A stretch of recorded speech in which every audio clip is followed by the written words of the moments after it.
নমস্কার বন্ধুরা। বিষয়টি খুবই সুন্দর। গণেশের দুই স্ত্রী ছিলেন। ভগবান গণেশ যে দুটি বিবাহ করেছিলেন, সিদ্ধি আর বুদ্ধি, এটা নিয়ে আজ আলোচনা করব।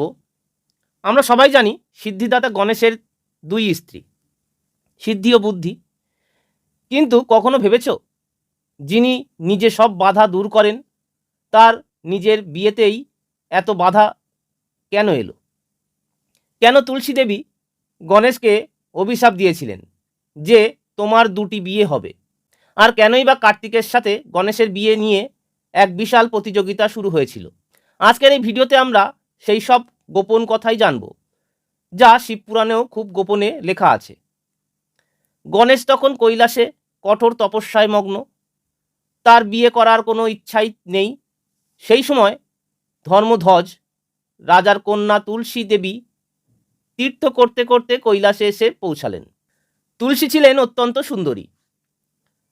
তিনি তপস্যারত গণেশকে দেখে মুগ্ধ হয়ে গেলেন এবং সরাসরি গণেশকে বিয়ের প্রস্তাব দিয়ে বসলেন।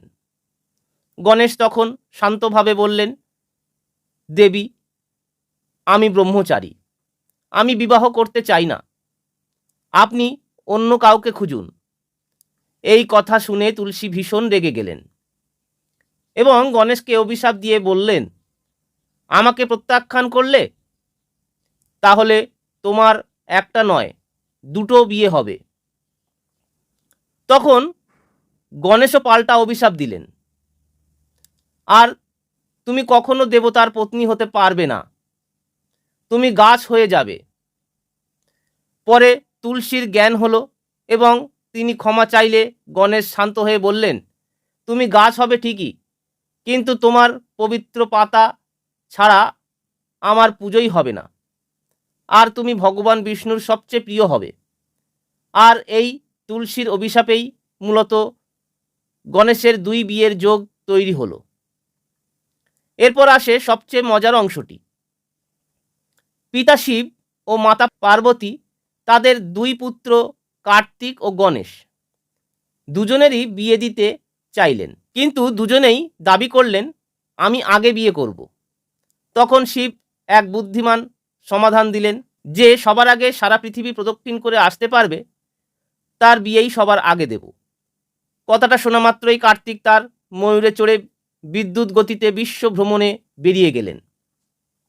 কিন্তু গণেশ কি করলেন জানো?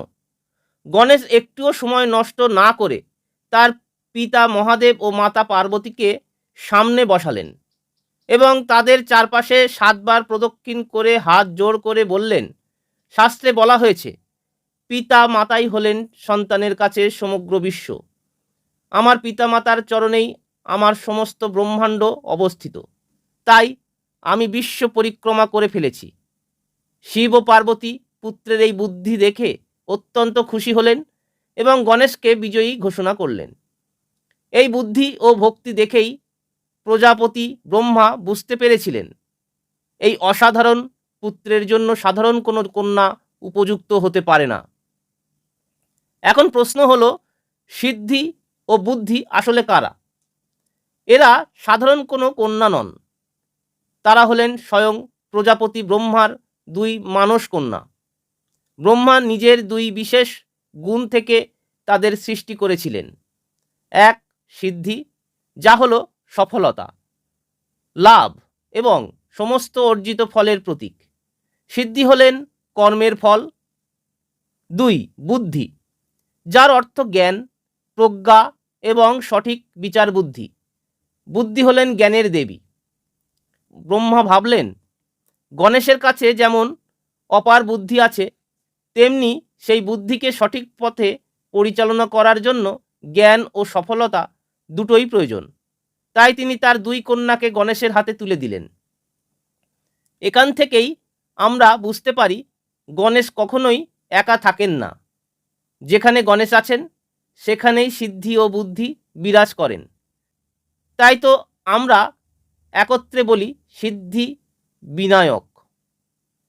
ব্রহ্মার এই প্রস্তাবে মহা ধুমধামে গণেশের বিয়ে সম্পন্ন হলো। চারিদিকে ঢাক ঢোল আর সমস্ত দেবতারা এসে তাদের আশীর্বাদ করলেন। বিয়ের পর গণেশের ঔরসে এবং সিদ্ধি ও বুদ্ধির গর্ভে দুটি পুত্র সন্তান জন্মালো। সিদ্ধির গর্ভে জন্ম হলো লাভ বা শুভ, বুদ্ধির গর্ভে জন্ম হলো ক্ষেম। এই দুই পুত্রকে একত্রে বলা হয় শুভ লাভ।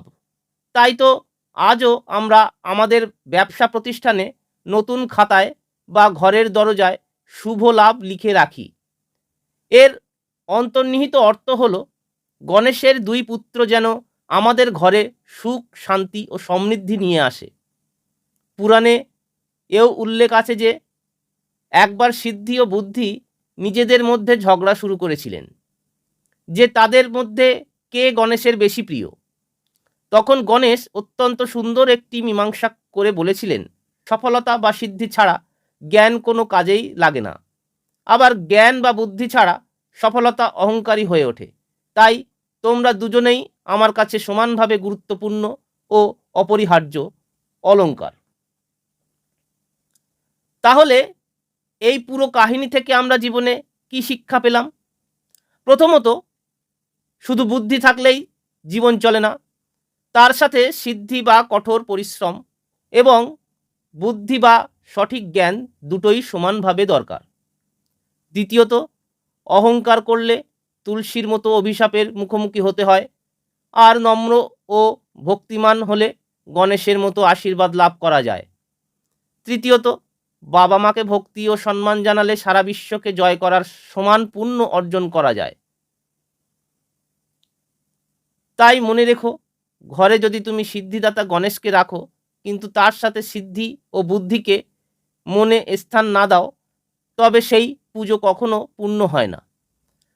সততার সাথে কর্ম করো, বুদ্ধি দিয়ে চলো, সফলতা তোমার দরজায় ঠিক এসে পৌঁছাবে। যদি ভিডিওটি তোমার ভালো লেগে থাকে তবে কমেন্ট বক্সে লিখে জানাও, জয় সিদ্ধি বুদ্ধি শহীদ গণেশ। আর ভিডিওটি তোমার কেমন লাগলো কমেন্ট করে জানাতে একদম ভুলো না। নেক্সট ভিডিওতে নতুন টপিকের সাথে হাজির হব। ধন্যবাদ।